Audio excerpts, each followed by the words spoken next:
વિભાગ 3 ટોપિક છે money control. પૈસાનો ઇતિહાસ. વિશ્વને ગુલામ બનાવવું હોય તો સમગ્ર વિશ્વની સંપત્તિને તમારા કબજામાં કરી લો. સરકારને કબજે કરવી છે તો સરકારની સંપત્તિ કબજે કરો. આ સીધું ગણિત ઇલ્યુમિનાટીને સમજાઈ ગયું છે અને તેમણે ખૂબીપૂર્વક વૈશ્વિક સંપત્તિ પર નિયંત્રણ મેળવી લીધું છે. આ પુસ્તક અને પ્રસ્તુત ષડયંત્ર સૌથી મહત્વપૂર્ણ ઘટકમાં આપણે પ્રવેશી રહ્યા છીએ. એક વાત સમજી લેવા જેવી છે કે કોઈ પણ વ્યક્તિને ગુલામ બનાવવી હોય તો તેની સંપત્તિ તમારા કબજામાં કરી લેવી જોઈએ. હવે એ માણસ ક્યારેય તમારી આજ્ઞાનું ઉલ્લંઘન નહીં કરે, ન તો વિદ્રોહ કરશે. એવું તો શું છે આ બેન્કિંગ વ્યવસ્થામાં કે જેનાથી આપણે આજે ગુલામ બની ગયા છીએ અને એ લોકો આપણા પર અદૃશ્યપણે રાજ કરી શકે છે? તે સમજવા માટે સૌથી પહેલાં પૈસા શું છે અને સમજવું પડશે.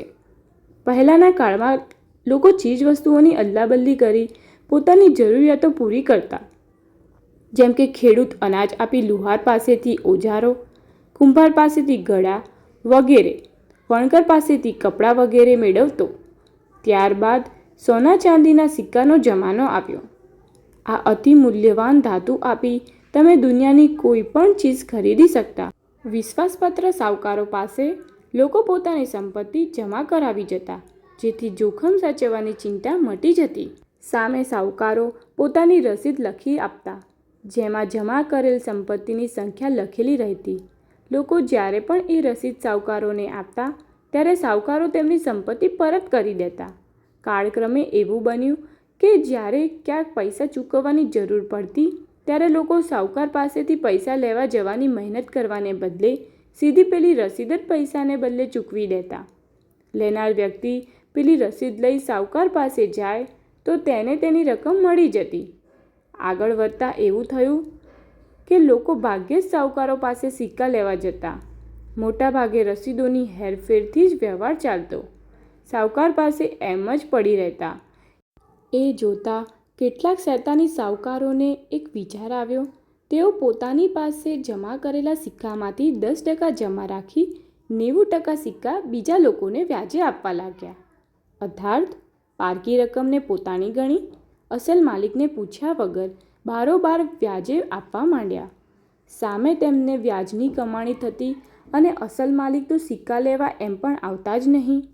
જે 10% લોકો સિક્કા લેવા આવતા તેટલા સિક્કા તો સાવકાર પાસે રહેતા જ હતા. આટલું થતું તેમાં એટલો વાંધો ન હતો, પણ પછી એવું બન્યું કે લોકોને રસીદોથી જ વ્યવહાર ફાવવા લાગ્યો.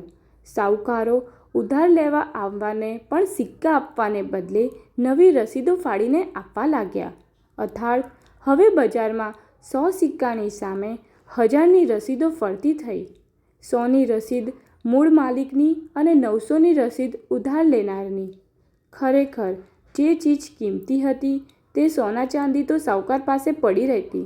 ધ્યાન રહે કે કિંમત સોના ચાંદીની છે, રસીદોની નહીં.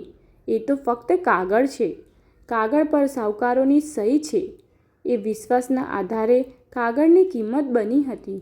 સાવકાર પ્રત્યેના અવિશ્વાસથી કોઈ એ કાગળિયામાં પણ વિશ્વાસ કરવાની ના પાડી દે તો એ કાગળિયાની કોઈ જ કિંમત રહેવાની ન હતી. એક સમય તો એવો આવ્યો કે ગઈકાલે સોનાના સિક્કા જમા કરનારનો આજે એની રસીદો પણ સાવકારો પાસે સાચવવા માટે જમા કરાવી જાય છે, પણ પોતાના સિક્કાનું તો એ પૂછતોય નથી. આ તરફ સાવકારો પાસે તો પૈસાનું ઝાડ જ જાણે આવી ગયું હતું. બીજી રીતે જોવા જઈએ તો 1000ની રસીદોની સામે ફક્ત 100 જ સિક્કા હોવાથી રસીદોની સાચી કિંમત ફક્ત 10% જ રહી ગઈ. અર્થાત લોકો 90% લૂંટાઈ ગયા, 90% ગરીબ થઈ ગયા. મુખ્ય છેતરપિંડી તો હવે શરૂ થાય છે. આ શૈતાની સાવકારોએ જો આ બધા લોકો એક સાથે 1000ની રસીદો સામે સિક્કા લેવા આવે તો તેમની પાસે આપવા માટે ફક્ત 100 જ સિક્કા રહે. પણ તેમ છતાં એ લોકો આવું સાહસ કરતા કારણ કે લોકો ક્યારેય સિક્કા લેવા આવતા જ નહીં. લોકો તો રસીદોને જ સંપત્તિ માની બેઠા હતા. હવે આગળ શું થાય છે તે જાણવા માટે જોડાયેલા રહો અને સબસ્ક્રાઈબ કરો મારી ચેનલને. Thank you.